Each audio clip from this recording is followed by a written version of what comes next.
Bonjour, donc c'est ma deuxième vidéo. Ça me tient au cœur de te présenter un petit peu mon parcours parce que je souffre de vertige chronique depuis longtemps, mais je suis également sophrologue, praticienne en EFT clinique et une grande fan de la thérapie d'acceptation et d'engagement. Je vous parlerai de tout ça.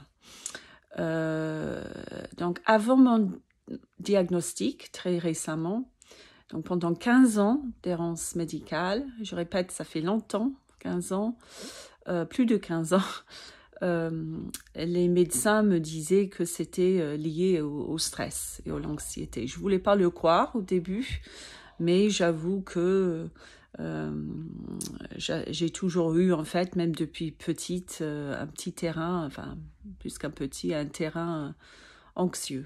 Donc, comme le monde médical n'a pas pu m'aider vraiment, à part des séances de kiné vestibulaire et des séances pour un déficit chez un orthoptiste, pas évident à dire, pour un déficit de convergence des yeux. Ça m'a aidé, mais sans plus. Donc, c'était moi-même, je me suis plongée dans les méthodes complémentaires, le yoga, la sophrologie, la méditation. J'étais à fond dedans. Et franchement, ça m'a beaucoup, beaucoup aidé. J'ai fait un grand travail aussi sur la relation que j'entretiens avec mes pensées, mes émotions et même les sensations physiques. Parce qu'on peut faire un grand travail sur la perception que l'on a de ces sensations. Je vous parlerai de tout ça.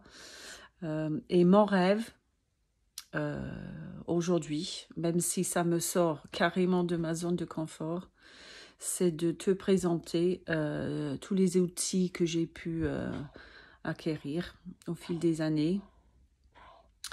Et j'aimerais vraiment que ça soit accessible à tout le monde qui souffre de ces pathologies. C'est pas évident, hein, c'est pas ma langue maternelle. Voilà, donc juste un petit truc avant de vous quitter pour cette deuxième vidéo. Pendant des années, donc, au fil des années, je me disais ce mot équilibre quand même était important. Ça me paraissait même symbolique. Donc, sans parler de l'équilibre vestibulaire, donc et tout ça, est-ce qu'il y avait quand même un manque d'équilibre dans ma vie, donc dans tous les sens, physique, émotionnel, mental.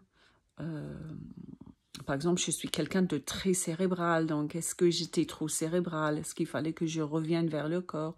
Tout ce genre de choses, même la respiration, est-ce que j'ai respiré mal? Parce que pour bien respirer, il faut vraiment un équilibre entre, encore je vous parlerai de tout ça, entre voilà, l'accélération du système et le ralentissement des battements cardiaques, par exemple. Donc vraiment, ce mot équilibre me paraissait franchement trop important. Donc, même au point où je me suis dit, il faut que j'écrive un livre selon cette notion d'équilibre.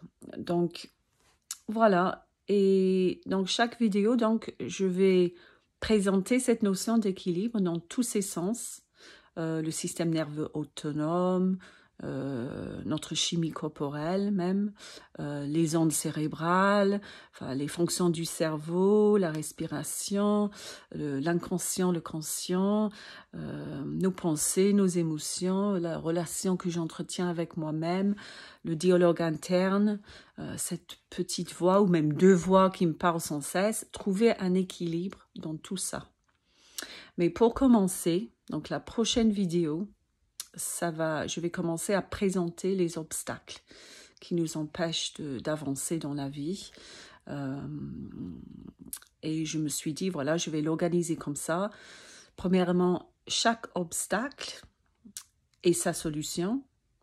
Et après, donc, vous parler de cette notion d'équilibre en général. Voilà, à très bientôt.